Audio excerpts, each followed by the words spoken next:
শেষ পর্যন্ত নির্বাচন হবে কিনা তা নিয়ে প্রশ্ন তুলেছেন বিএনপির মহাসচিব মির্জা ফখরুল ইসলাম আলমগীর। বলেছেন, কমিশন ও সরকারের আচরণে এ প্রশ্ন দেখা দিয়েছে জনমনে। গুলশানের চেয়ারপারসনের রাজনৈতিক কার্যালয়ে সংবাদ ব্রিফিংয়ে তিনি বলেছেন, তফসিলের পরও গায়েবী মামলায় গ্রেপ্তার করা হচ্ছে বিএনপি নেতাকর্মীদের।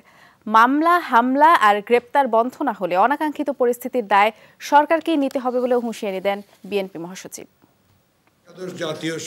জরুরি সংবাদ সম্মেলনের শুরুতেই নির্বাচন কমিশনের নিরপেক্ষতা নিয়ে প্রশ্ন তোলেন বিএনপি মহাসচিব মির্জা ফখরুল ইসলাম আলমগীর। জানান, সরকারের আন্তরিকতা নিয়ে তার সন্দেহের কথা। প্রধানমন্ত্রী সকলের সামনেই কমিট করলেন, বললেন যে আর মামলায় গ্রেপ্তার করা হবে না, গায়েবী মামলাও গ্রেপ্তার করা হবে না, দেওয়া হবে না, কিন্তু সমানে চলছে।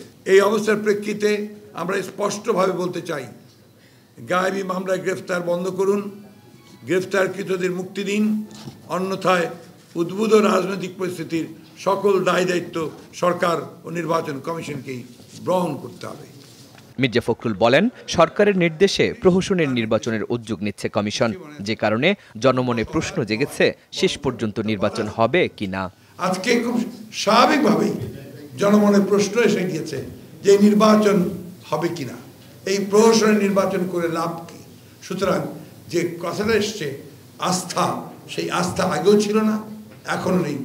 সুষ্ঠু নির্বাচন হলে ক্ষমতাসীনদের ভরাডুবি হবে বলে মন্তব্য করেন বিএনপি মহাসচিব। নির্বাচনটা দিন না সুষ্ঠুভাবে, অবাধ সুষ্ঠুভাবে নির্বাচন দিন, সকলকে সমান সুযোগ দিন, দেখেন কে কতটা আসন পায়। ওরা জানেন, এর আগেও বলেছি 30টার বেশি আসন তাদের নেই, সেই কারণে তারা আজকে এই খেলাগুলো খেলছে।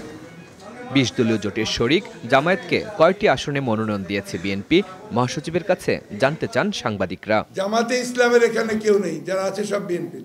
শরীফুল ইসলাম খান, যমুনা নিউজ, ঢাকা।